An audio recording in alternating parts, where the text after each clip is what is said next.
Irmãos e amigos, nosso Senhor Jesus Cristo pronunciou lá naquelas pragas longínquas da Judéia, em aramaico, uma frase sublime que parecia uma antítese, porque os homens se autodevoravam, a inclemência, o ódio, o olho por olho, o dente por dente, era a lei. Esta lei mostra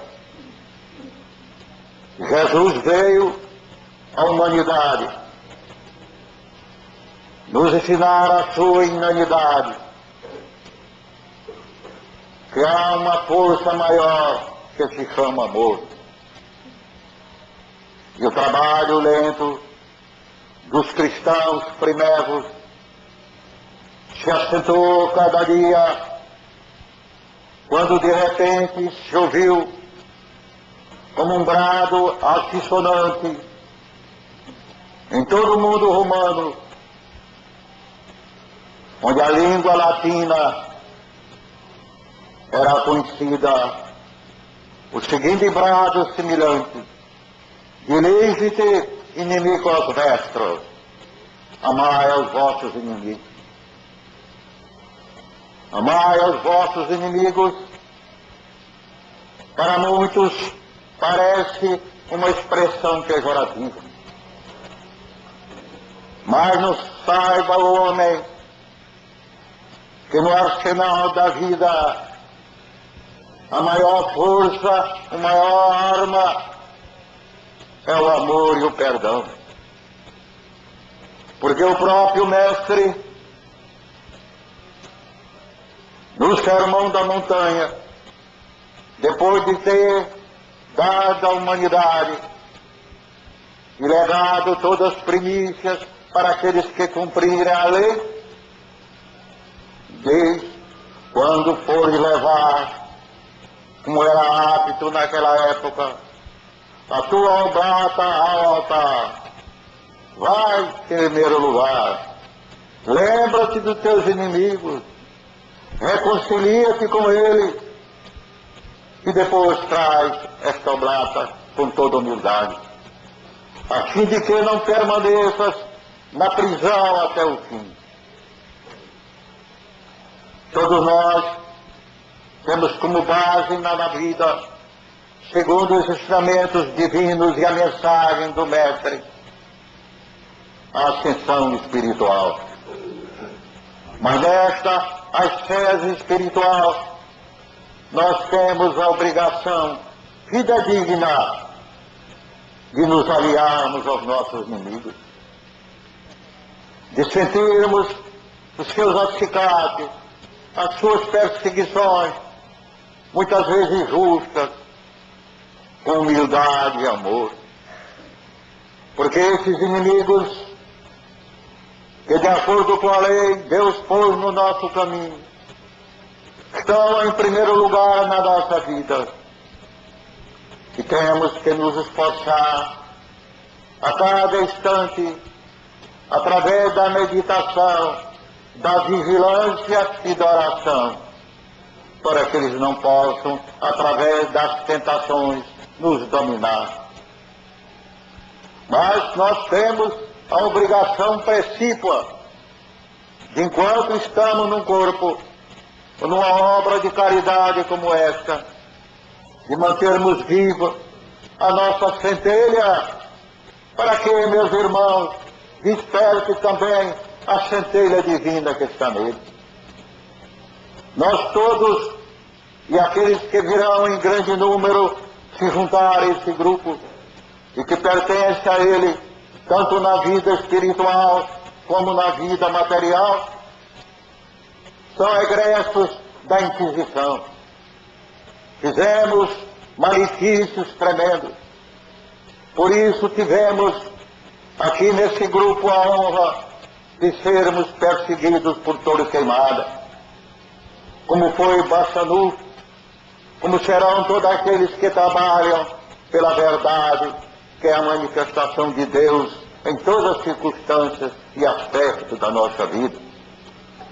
Portanto, se tivermos essa honraria, se tivermos duas fotografias desse Espírito que serão publicadas, as forças se atenuaram, e nós conseguimos, através da humildade e desse trabalho humilde, junto às criancinhas, junto futuramente aos velhinhos também, aos necessitados de toda espécie, encarnados e desencarnados, manter a elevação espiritual necessária para que esses espíritos pudessem raciocinar, pudessem aprender conosco e dizer: que se operou, que transformação foi essa, em que esses espíritos tão ferozes, tão perseguidores, atuaram conosco num passado, adquirindo nossas propriedades, utilizando a calúnia, porque a aquisição é uma história muito triste, e agora, transformados, só falam no perdão, no amor aos seus inimigos. Por que essa metamorfose? Já não sentimos mais aquela facilidade de penetrar nas suas auras. Já não sentimos mais aquele domínio mental através das sugestões. Que força superior foi essa que nos tolheu dessas tentativas? Nós devemos observar, nesses longos dias de luta, que esse assédio espiritual vai cada vez mais diminuindo, que a sementeira cresceu, mas que a colheita foi superior, e que esses irmãozinhos, levados aos sanatórios espirituais, se transformam para Jesus, e esse é o nosso papel, é o nosso dever. Portanto, em todos os atos de nossa vida, em cada ação, meditemos um instante na honraria que eles merecem de nós, nesse ensinamento clássico de Jesus Cristo, de amar os inimigos, amar de uma maneira não como é interpretada na terra, mas como um perdão justo que, em primeiro lugar, seja dado a nós, seja dispensado a nós, espíritos endividados, imersos ainda na ignorância da matéria. Portanto, para isso, só há um meio, e este meio é a ascensão espiritual, é a sese mística que cada um tem que praticar para manter a sua cidadela firme, onde, como disse Pedro, na sua epístola, capítulo 4, os nossos inimigos do passado rondam ao redor de nós, vibram como leões, atuam de uma maneira esmagadora, pensando na hora na qual nós devemos tombar. Isso acontecerá a todos os cristãos, porque todos os cristãos são devedores também. E se Jesus veio à Terra, foi para mostrar aos cristãos de toda a humanidade a obrigação de servir e de amar. A sese mística, portanto, é a obrigação de cada um de per si e de todo o grupo. No dia que praticarmos religiosamente esta sese, através da vigilância da palavra, dos pensamentos, da contenção dos impulsos, da humildade como Jesus Cristo teve, nós seremos plenipotentes, meus irmãos, porque estamos agindo com Jesus, estamos realizando aquilo que Jesus fez e deseja de todos nós.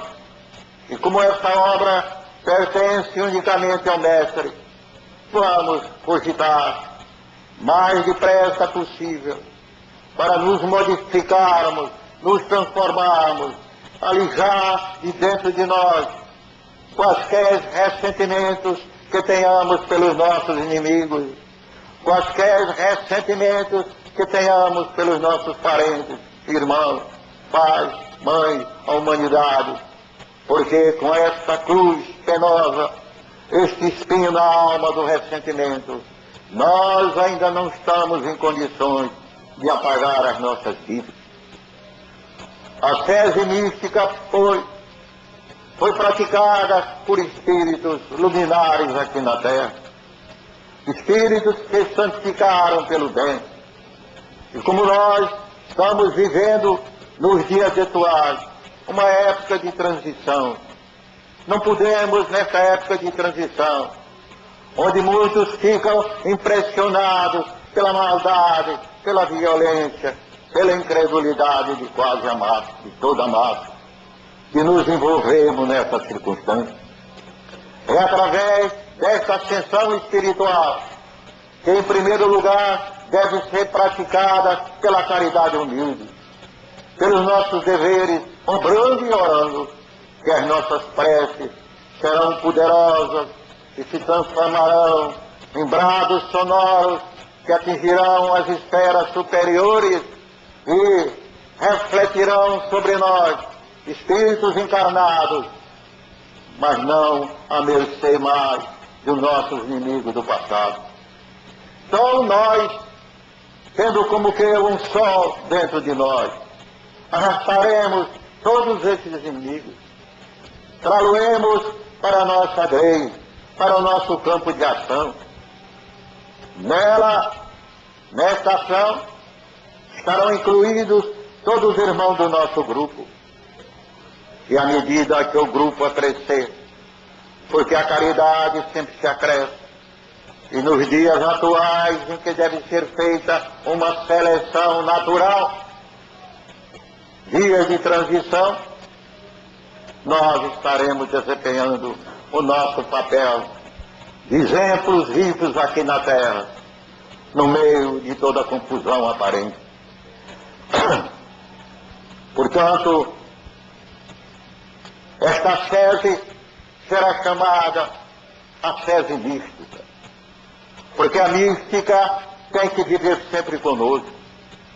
O coração não pode permanecer desolado, acre, sem a união crística com o poder. E o poder é o amor. E na terra e nos céus é Jesus Cristo.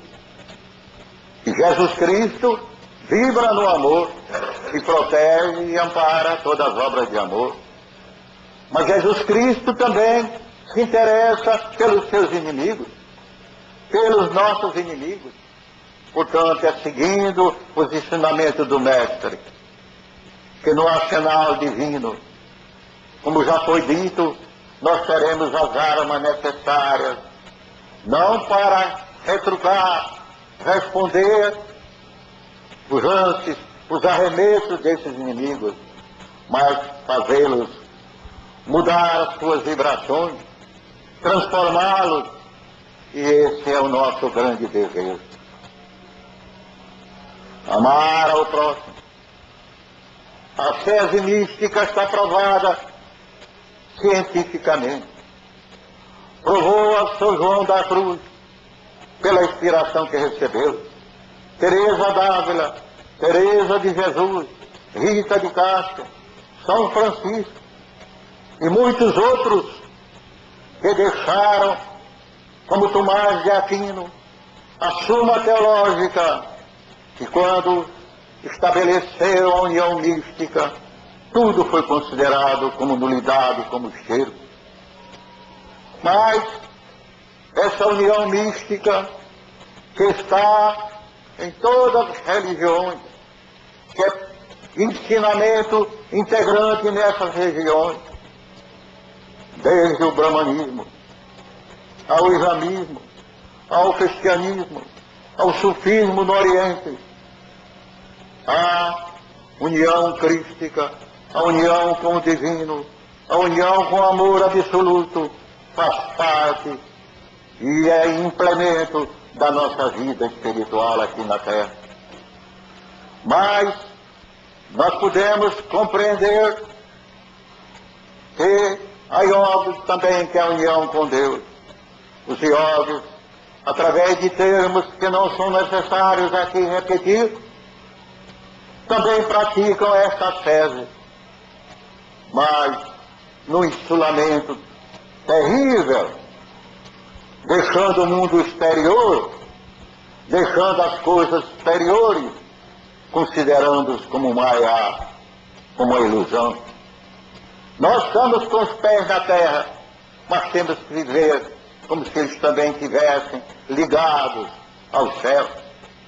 Nós estamos tratando aqui como permanecer na terra. Do céu vir a resposta necessária, mas o brado tem que partir nesse instante da terra para o céu. E como se procede isso? Em longas concentrações, em longas meditações, a alma ficando separada da comunidade numa contemplação, insensível ao sofrimento humano. Isso representa o insulamento do divino.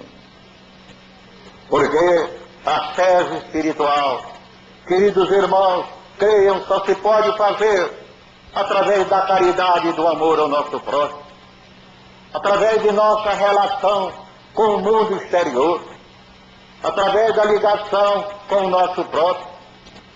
Se a nossa alma vibrar com o sofrimento do nosso irmão, com as dores e sofrimentos de todas as criancinhas, com as dores e sofrimentos também de nossos inimigos do passado, como serão eles felizes?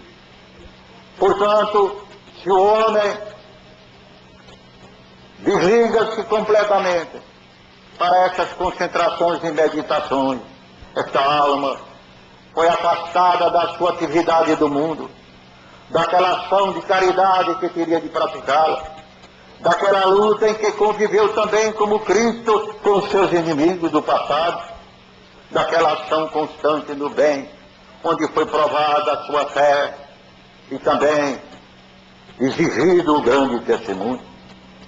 Portanto, essa tese espiritual, nós só sabemos fazê-la, como também Pietro Badi a soube fazê-la e a definiu também, através da comunhão com Deus, para que cada ato de caridade seja um reverbero das forças do amor divino na grei, na comunidade que representa uma igreja viva na terra. Como disse Emanuel Swedenborg, nos dias futuros virão, e como ele repetiu outros homens eminentes como Demestre, não haverá mais uma religião eclesiástica, uma religião de dogmas e imagens fictícias. Não haverá uma ordenação em que cada consciência se sinta escravo. Haverá uma comunidade de homens, de todas as raças, de todas as cores de suas peles, que se reunirão nas assembleias humildes, tal como os primitivos cristãos, trabalhando, operando, agindo no bem, lutando contra os seus inimigos invisíveis, de forma que cada um, em ação, seja ação viva para o todo, e esse todo seja ação viva para cada um. Uma religião que é como um sol que está dentro de cada coração, em que este sol iluminará a nossa vida, em que a tristeza não será eliminada, será eliminada por este sol, e nós não encontraremos vivendo, existindo, trabalhando e auxiliando, tristes, meditabundos, pensando no egoísmo e no apego às coisas materiais. Será uma religião diferente que está sendo preparada nos dias atuais, em que os grupos como esses, praticando esta tese espiritual, hão de dilatar, expandir a sua alma, mesmo dentro das próprias dores e contingências do karma, em que cada um, dolorido, sentirá aquele acúlio, aquele espinho que é necessário a sua existência na terra, ela sentirá essa alma alegria, e essa dor se transformará em ascese espiritual, em luz, para encontrar, não depois da sua desencarnação, atravessando o vale da sombra da morte, quase nua, porque nada tem que levar, mas vestida de luz, amparada, assistida pela fé e pelo amor divino. Portanto, essa sede espiritual não é uma compressão interior, em que nós nos isolamos das criaturas, em que nós nos isolamos das castas. É uma expansão constante do nosso ser e da nossa alma. Porque se nós quisermos sentir Deus dentro de nós, temos que nos expandir nas obras de caridade, nas obras do amor, para que os nossos inimigos também compartilhem dessa obra. Venham sentir a necessidade de ajudar. E quantos espíritos, desde os primórdios desse grupo, foram iluminados, esclarecidos, e hoje são mensageiros da luz, cooperando humilde e ocultamente. Portanto, essa expansão, essa concentração de cada dia, no Deus nosso Pai, em Jesus nosso Mestre, representa não uma subida constante ao alto, é uma subida em que descemos a cada instante, em que quando estamos mergulhados na paixão, na grandeza de Jesus Cristo, nós pensamos, quando bate a nossa porta, nos que sofrem, dos nossos inimigos, daqueles que não nos compreendem. Então nos elevamos através dele para a luz, subimos novamente.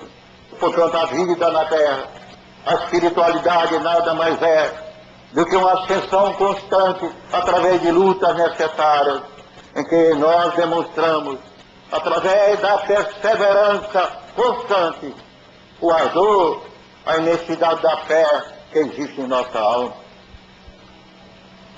Há nos fatos da história uma irmã cega e muda, a Helena, que todos conhecem, na sua cegueira, na sua surdez, ela sentiu as palavras do seu coração de um grande filósofo da Grécia. E esse filósofo grego dizia: não há uma força maior do que a perseverança. E isso calou muito na sua alma. Ela queria ver, queria sentir. Ela não via as cores, a beleza do mundo, mas ela sentia, depois de ter lido Swami Borg, que há uma vida espiritual, em que todos nós, aqui na terra, permanecemos, muitas vezes com vista mais cegos, como disse Jesus Cristo, mas o sol divino, brilhando dentro da sua alma, lhe mostrou que há uma força onipotente, que é o amor divino, o poder de Deus para auxiliar todas as criaturas. E quando no auge das enfermidades, das decepções, esse amor cria raios que vão justamente exaltar, dar melhor compreensão àqueles que são vítimas da situação do desânimo. Portanto, Deus, nas nossas tarefas, nas nossas reuniões, interpretemos com uma inteligência a sabedoria infinita.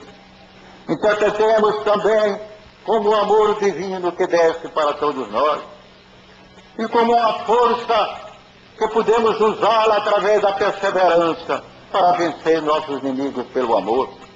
Não dominá-los, porque nesse ponto todos nós devemos ser o primeiro a nos submeter. Porque a humildade, a simplicidade é uma das maiores forças espirituais. Muitos espíritos, na sua tarefa e nas suas mensagens aos terráqueos, dizem: que força tremenda é a simplicidade e a humildade. Não compliquemos, portanto, meus irmãos, situações. Não queiramos interpretar a divindade. Não queiramos discutir a presença divina com preceitos teóricos. Sintamos no amor, estendendo os braços ao aflito, porque este mundo, como disse o Pietro Baldi, não é um grande maiá. Este mundo não é uma ilusão, como muitos dizem. É também uma realidade relativa. E que, portanto, nós temos obrigação de sentir neste mundo os que sofrem, sentir os que estão enfermos, os que estão em luta, os que estão desanimados, os que precisam do conhecimento da lei divina. Portanto, não podemos ter a pretensão de nos acandorar à luz, de sermos espíritos iluminados, se não cogitamos de nosso irmão. Quando nós nos dirigimos aos nossos irmãos, quando nós nos dirigimos aos que sofrem, quando ocultamente fazemos uma prece pelo amigo, pelo inimigo e pelo necessitado, nós estamos encaminhando-nos para Deus, porque só se pode aproximar de Deus através da caridade e da ação constante no bem. E essa força, essa ação constante no bem, faz vencer a cada um de nós a nulidade do mal, as pretensões do mal, porque neste sol abrasador, porque como disse Paulo apóstolo, Deus aos hebreus é um fogo imenso e devorador. Nesse fogo nós temos que graduar as nossas sensibilidades, temos que graduar as nossas sensações, melhorar as nossas vibrações, para que Deus esteja presente em todos os atos da nossa vida. E a perseverança que nós mantivemos, que é uma força congenial, facultará a todos nós, sem desânimo, a presença deste Pai, deste foco de luz, deste amor divino, para que a nossa tarefa na terra seja cumprida. Mas com obrigação essencial de mostrá-la a outros irmãos, para que cada um sinta que tem dentro de si esta força e este poder.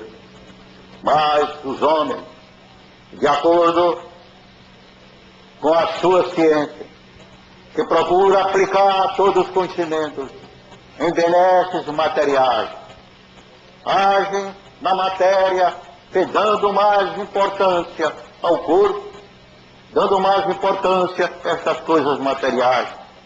E a ciência procurou estender seu campo de ação para que a humanidade, o homem e a mulher, pudesse gozar dos bens materiais.